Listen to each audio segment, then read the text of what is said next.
Olá pessoal, estamos aqui mais numa videocarta referente ao mês de novembro da Logos Capital. Eu, Ricardo Vieira, junto com o Luiz Guerra, meu sócio e gestor aqui da casa.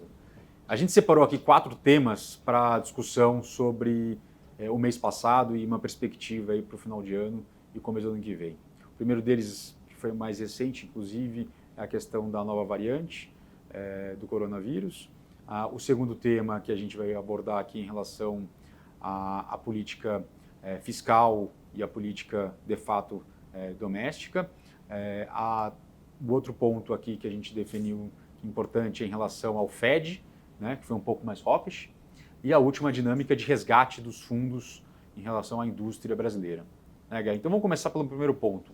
Eu acho que teve um certo um mercado turbulento em relação à nova variante. Como é que a gente está assim, como é que a gente está interpretando isso? Em primeiro lugar, não somos especialistas em vírus, a gente estuda, lê. O que a gente acha, estudando e lendo, que de fato pode ser um estágio final da evolução do vírus, né? Que aparentemente esse Ômicron, que é a nova variante, ele tem uma transmissibilidade alta, mas uma letalidade um pouco mais baixa, até porque, teoria darwinista aqui, não interessa ao vírus matar seu hospedeiro. Então teria uma letalidade mais baixa, transmissibilidade mais alta, e aí ficaria cada vez mais parecido com uma gripe. Então acho que o mercado se assustou demais, até porque o mercado está muito sensível com esse tema, porque realmente foi uma pandemia e foi grave, mas parece que pode ser superado rapidamente. Inclusive parece que as vacinas podem ter resultado, serem adaptadas mais rapidamente, ou as próprias já existentes podem ter resultado positivo. Então acho que teve um exagero, a gente até aproveitou para aumentar um pouquinho de risco, e a gente está um pouco confiante nessa tese que é o estágio final da evolução do vírus. Vamos torcer, ótimo. Agora olhando para o cenário doméstico aqui, acho que a gente tem que dividir em 2 etapas, né? Ontem foi aprovado no Congresso a PEC dos precatórios, né? Isso aí dá um alívio para o mercado. E a outra é a questão da eventual terceira via, né? Que está se mostrando um pouco mais factível. Sobre a PEC, né? Vale lembrar, e a gente tem uma visão crítica, é uma solução ruim, mas dado o nível de preço dos ativos brasileiros, a gente achava que ia ter um alívio, como de fato teve ontem, né? A gente está falando, vale lembrar os nossos ouvintes, né? Que a gente está falando sobre o mês de novembro, aconteceu ontem, foi já dezembro, mas a gente tinha essa visão de que em passando a PEC, ela teria um efeito positivo sobre nível de preço.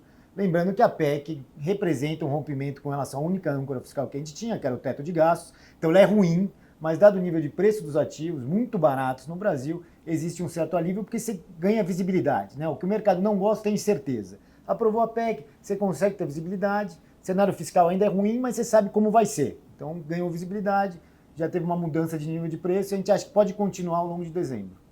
Legal. Sobre a terceira via, né? Você mencionou sobre a terceira via, a gente acha que é bom que exista uma terceira via, que diminua essa polaridade entre Bolsonaro e Lula. O nome que surgiu, o do Moro, parece que está ganhando rápido, né? Uma envergadura rápida, dado o estágio da campanha que ele está.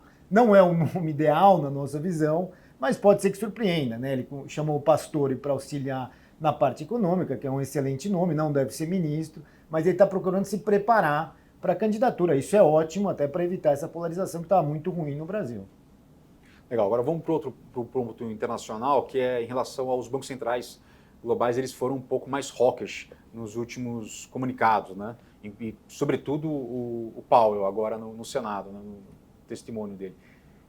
Isso parece que a gente está caminhando para um mundo de juros um pouco mais alto, né? Não, sem dúvida. Até é importante. A gente teve um certo exagero dos bancos centrais mundiais, particularmente o Fed, porque a economia americana está girando muito acima do potencial. Esse ano próximo deve girar muito acima do potencial. Como inflação, o CPI, né, que é a inflação, o IPCA dele, foi 6,2% o mês passado, quer dizer, está em nível altíssimo.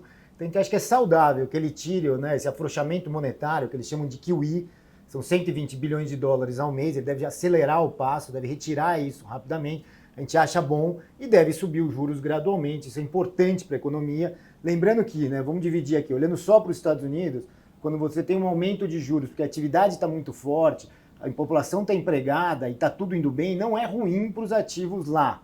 Aqui no Brasil, eventualmente pode ser ruim, a depender do que façamos aqui com o nosso fiscal, com as reformas, porque quando o juro sobe lá, fica mais atrativo para o investidor migrar para lá, porque o custo de oportunidade lá, a rentabilidade americana subiu, e aí ele sai um pouco do Brasil. Mas, de novo, vale lembrar, os ativos brasileiros estão muito baratos, então a gente acha que nem isso, né? Se ele não fizer nenhuma besteira, nem isso deve tirar um pouco da atratividade do Brasil. Mas é óbvio que é um risco adicional.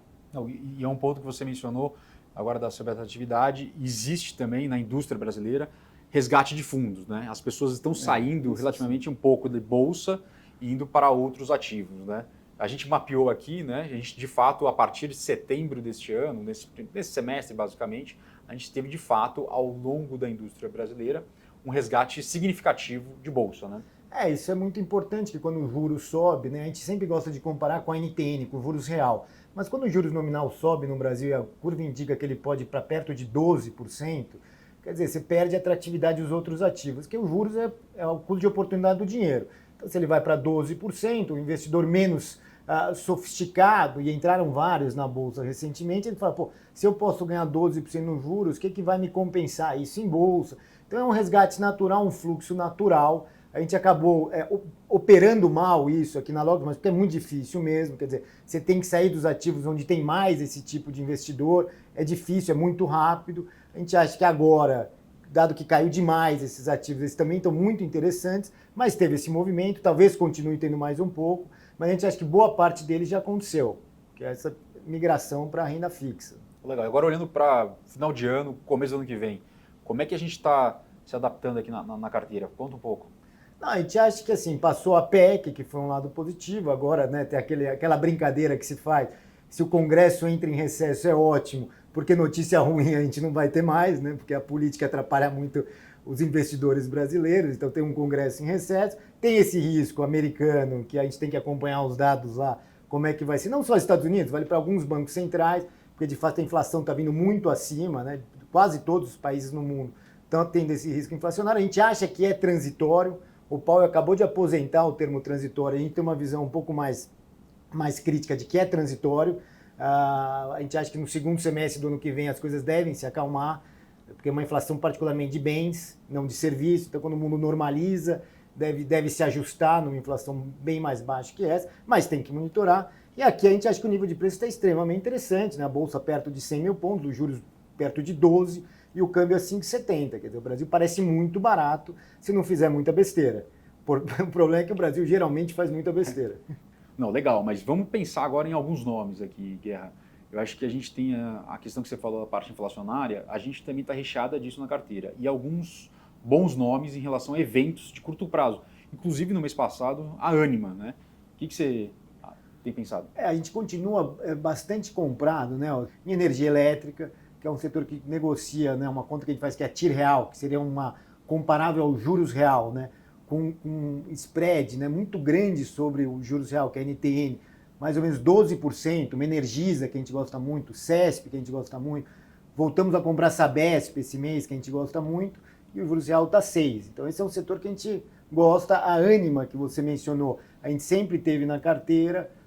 Esse mês, né, o comecinho desse mês, anteontem, saiu um deal que ela fez para cindir a parte de medicina, em que ela mostrou realmente como ela estava subavaliada, o papel subiu 25% no dia, a gente conseguiu capturar isso. Então a gente gosta dessas assimetrias que eventualmente tem um trigger que mostra como o valor está subestimado desses ativos.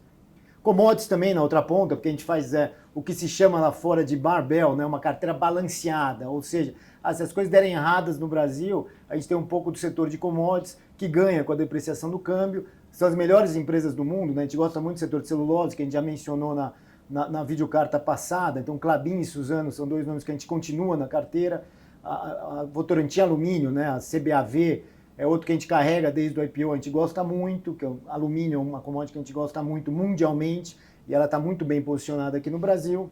E a Gerdau, que também a gente vem carregando ao longo do ano inteiro, que é outra empresa de commodity que a gente gosta bastante. Então a gente procura fazer esse equilíbrio, temos empresas baratas, que são hedges inflacionários de um lado, empresas de evento, que você mencionou, a Ânima, tem a TIM também, que está indo muito bem, que a Telecom Itália lá fora pode ser vendida e deve ter implicações muito positivas para a TIM aqui. Esse é outro papel de evento muito barato que a gente gosta. E aí, commodities, para servir como mais um hedge, né, caso alguma coisa dê errado no Brasil, que não tem nada a ver com o Brasil, particularmente celulose, Gerdau e a empresa de alumínio Votorantim. Obrigado, Guerra. Acho que é isso, pessoal. Obrigado por escutar a nossa videocarta. Qualquer dúvida, entre em contato pelos nossos canais, rede social, telefone, WhatsApp. Estamos à disposição. E até o próximo mês e um bom ano.